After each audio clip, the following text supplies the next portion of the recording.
We're going to round out the show with our Fitz take, which is some very, very, very good news for the sports media world, as inside the NBA, which had been in limbo about if it would be coming back for another season because of their deal with Turner lapsing. The deal has been completed, but not with Turner.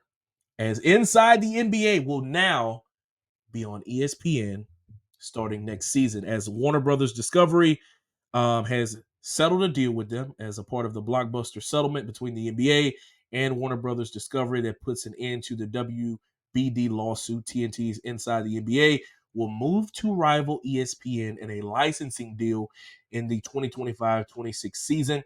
But if Bristol Brass, well, I'm reading this from Awful Announcement, TNT will maintain complete editorial control of the award-winning show, meaning that it'll be produced and it'll still happen in Studio J. Front Office Sports has learned from multiple sources with different knowledge of the plan. The Inside the NBA deal is described to many as mostly a rights swap. ESPN gets Inside the NBA from TNT, while TNT gets the rights to more Big 12 college football and basketball games from ESPN. Since this past summer, TNT has entered college football and basketball in a big way, picking up Big 12, Big East, Mountain West Conference games, as well as the college football playoff, which I've watched a few of those games late at night.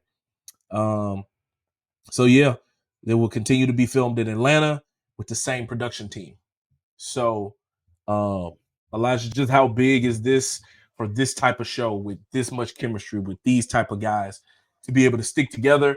And to be able to get it done like this, and to do it in a licensing deal with the competition. I know a couple of times they did like crossover episodes where it was like Charles and them was on ESPN for NBA Countdown, and then they came on Inside the NBA. I think they did that last season. But just how big was it for them to get this done going into next year? Then it was really huge because when we initially heard that Inside the NBA may be over with, last year because of TNT was thinking about getting rid of it. ESPN picking it up. First of all, man, I remember back then when Charles Barkley said you'll never work for ESPN. This is the first thing that came to my mind. And he said they overwork you or underpay you. So look, look at them now, man, because ESPN will find a way to find something. They put you on ESPN1, put you on ESPN2, put you on ESPNU, and if you can speak in Spanish, you'll be on ESPN Deportes. At the end of the day, I'm happy that they were able to put these guys back, put these guys still on TV because I think that's, if it's not the best show, it's one of the best shows that's out there with the personalities that they have with Ernie, Charles, Kenny, Shaq. And I think that ESPN is going to get they're going to get some money out of this for sure. I think with especially with ESPN Countdown and with this, I think they could form some type of something going on with it. I think they could form something. I'm not sure what they want to do with it yet, but they could form something where probably like Tuesdays and Thursdays they keep that same thing, and then Monday, Wednesday, Friday they keep NBA Countdown. So hopefully that's how it works. But I'm just happy that they got a deal done with somebody. It sounded like it was a trade actually. It sounded like they take their Big 12, you take our. It sounded like a fair trade.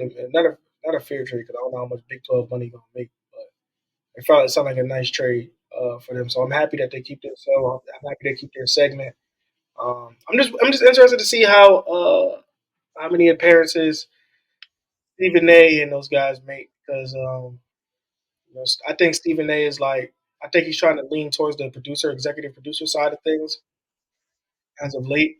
So I'm interested to see if he makes a guest appearance, out of what 82 games or 42 that they do, or how many ever they do, how many times he do it because I think he's going to try to put another element to it. But see what happens from there. But I'm happy that they were able to keep the show. I tell you what, they need to make his appearances as few and far in between. Because he don't need to mess up none of that chemistry. I love Stephen A as a personality, love his podcast, love him on First Take. I'm not loving him on Inside the NBA. I'm watching that. I'm there for Charles Barkley saying outlandish, wild stuff. I'm there for Shaq to laugh at his jokes. I'm ready to see Kenny run up to the big boy with his knees rubbing together, and I'm seeing there for Ernie to tie it all together. That crew is phenomenal. They have been for so many years, and the fact that they continue to do that they will be able to do that while still being able to keep their same production team, not changing their studio. The only thing that it's basically doing, like they said, is a licensing deal. They're just borrowing the rights to say it's airing over here. I think that it's awesome. I think that it also says that ESPN has, wanted Barkley for decades. Meanwhile, its own NBA Countdown studio show has paled in comparison to Inside the NBA and been a revolving door of talent. Bill Simmons, Jalen Rose, Maria Taylor, and Sage Steele.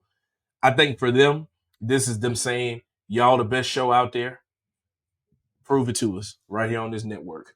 Um, because they are the best. Because the thing is, again, it's not about the X's and O's when it comes to a lot of these shows. It's about the creativity, it's about the authenticity, it's about the way that they're able to relate to each other, and ultimately it's about entertainment, bro. Like people are not watching TV, any like linear television. They are not watching linear television to learn about football. Like with all these different streaming platforms and podcasts now, you can figure out how to stop cover three in so many different ways. You can figure out how to beat man to man press and all that stuff in so many different ways. When Kenny does that on the big board, it's great.